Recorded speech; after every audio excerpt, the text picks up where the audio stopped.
G'day everyone, it's Aaron here from Westisbest, and on today's episode I'm going to go through everything you need to know about towing with a facelifted 2021 Toyota Fortuner.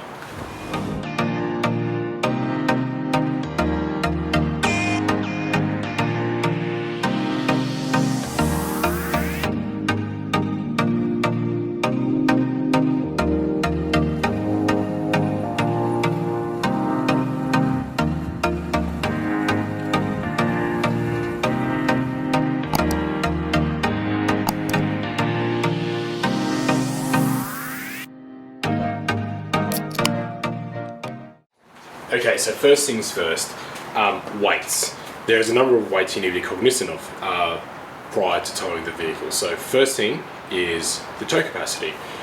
The tow capacity is 3,100 kilos. So you cannot tow anything that weighs greater than that. The second capacity that you need to look after, and they kind of go hand in hand, is both GVM, which is the gross vehicle mass, and GCM. So GVM is 2,800 kilos, and GVM is the combined mass between the vehicle and the towed vehicle, which can be 5,500 kilos. And the very final weight is the ball weight. So the maximum ball weight that you can have is 310 kilos. So what does that all mean?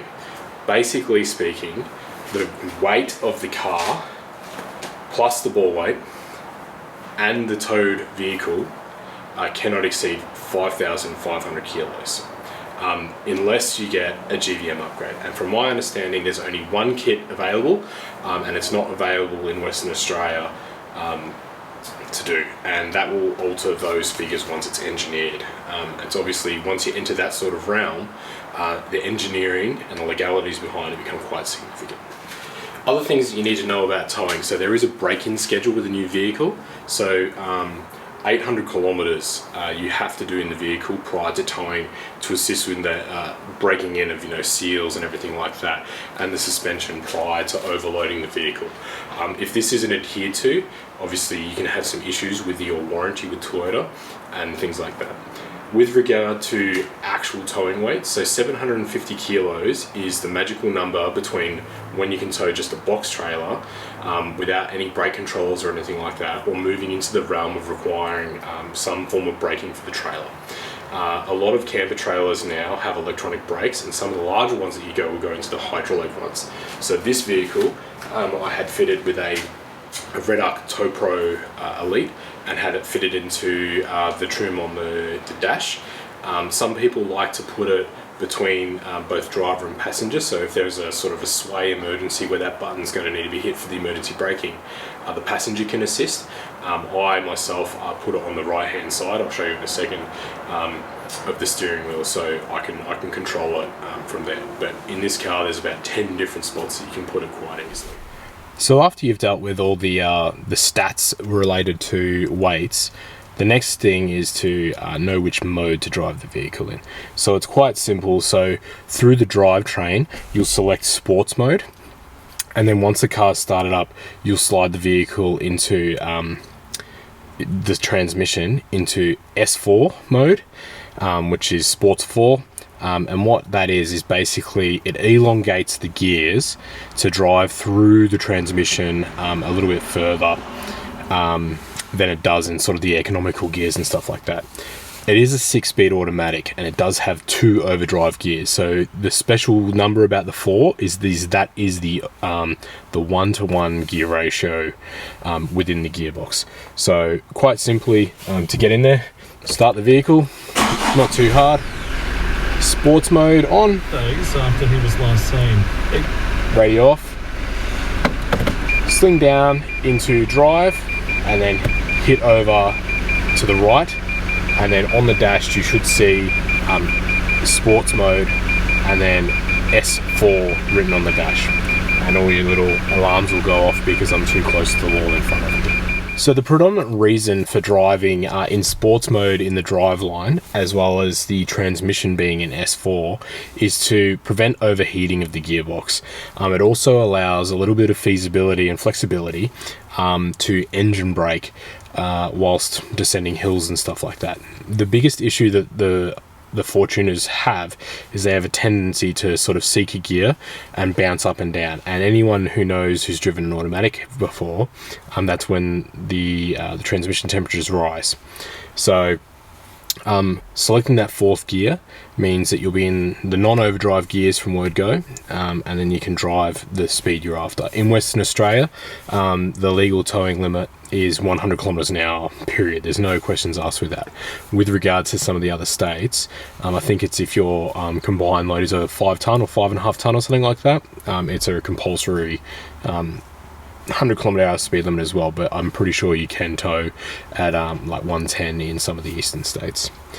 With regard to engine speeds, I have noticed that I will sit somewhere between about 1800 and 2200 RPM whilst towing.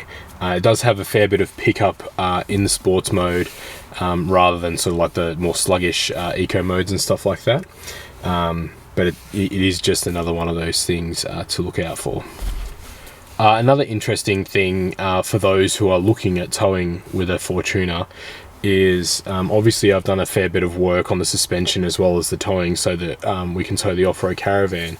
But even when it was standard, after the break-in period, I did require to get our caravan serviced, so I needed to tow it up the road. My caravan is only like 1400 kilos, so it's quite light and quite small, and the ball weight I think is about 110 kilos, so it's absolutely within the limits of the vehicle. It did sag. In standard suspension, it will sag in the back, and that's when you have to start looking at options to overcome that sag, is if you go down the path of either a weight distribution hitch or something like a suspension upgrade, or a suspension upgrade with airbags, or even just airbags. So in this vehicle I've gone heavy duty springs all around just because the other equipment that's fitted to it, as well as the rear drawers and the airbags, and that eliminated all of the sag, and I'll show you those now. So from underneath the vehicle it's quite easy to tell that I have airbags. You can see the red airbags inside the coil. So the suspension that I run is the Dobinson coils in a heavy duty configuration, just because of the drawers and the fridge and the tools that I carry around, with the Bilstein shock absorbers and the Polyair airbags. They're the lighter airbags, so there's a black series which are the heavy duty ones, which if I had a larger vehicle I'd probably go for them. I think them bad boys pump up to like 60 psi, and these ones they go to I think 35 is the maximum pressure. I've found that when I run them I only need to go to about maybe 10 to 15 depending on where I am, to reduce the sag in the rear end. And because they're so small, you can basically just pump them up with a bike pump, like a hand pump or anything like that, and you need to be careful with those high flow compressors. The way that you pump them up, come down here, is literally just plug it onto the valve, and then you go from there. And then I just check them like you normally check any of your other stuff throughout your travels. So alternates to getting the airbags is when you go into the realms of the weight distribution hitches. The way that they work is sort of like it's a spring arm configuration that will basically pull the rear of the vehicle off of the front of the trailer. They are, from what I can tell, are about $800, and when you look at the basic airbags, they're less than that fitted. So unless you go the full gung-ho wireless air compressor style ones, which are available, so you can literally flick the switches in your cab to go up and down, it is cheaper for the airbags. Generally speaking, that is why I went the airbags, and it's easier to sort of like if you're dropping the trailer on and off, like we do when we go camping, it's not an issue. Other options for towing and modifications that you can consider are to do with those heats in the transmission. So you can get transmission coolers, which are like a tiny little radiator that will sit in front of the actual radiator, as well as you can look at like lock-up kits for the torque converter and stuff like that. A lot of those sort of like wholesale automatic places do them, but with the mode that I select, I never once went over like half temperature. It was like in the 90s or something like that for my temperatures. So it's one of them ones, I think it depends on what vehicle you have, is if there's going to be a requirement or not. And I was in the Kimberley and we did 9,000 kilometers over a month, towing pretty much the whole time, and not once did I have an issue with it. So overall, the Fortuna is quite a capable tow car. It's got the same engine as a Prado as well as a Hilux, so it's got that reliability and then parts that are available sort of across Australia, even though this specific car is not as a common four-wheel drive. I'd highly recommend it if people are looking into sort of touring or any of those sort of like lower level four-wheel driving stuff.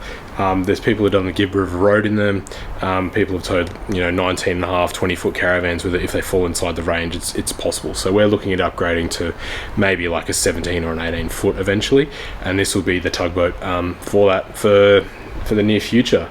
If you've got any questions or any other tips for towing, let us know and I'll post them up on my Instagram account. And if you like this video, obviously hit the thumbs up and subscribe. Cheers guys, and stay safe.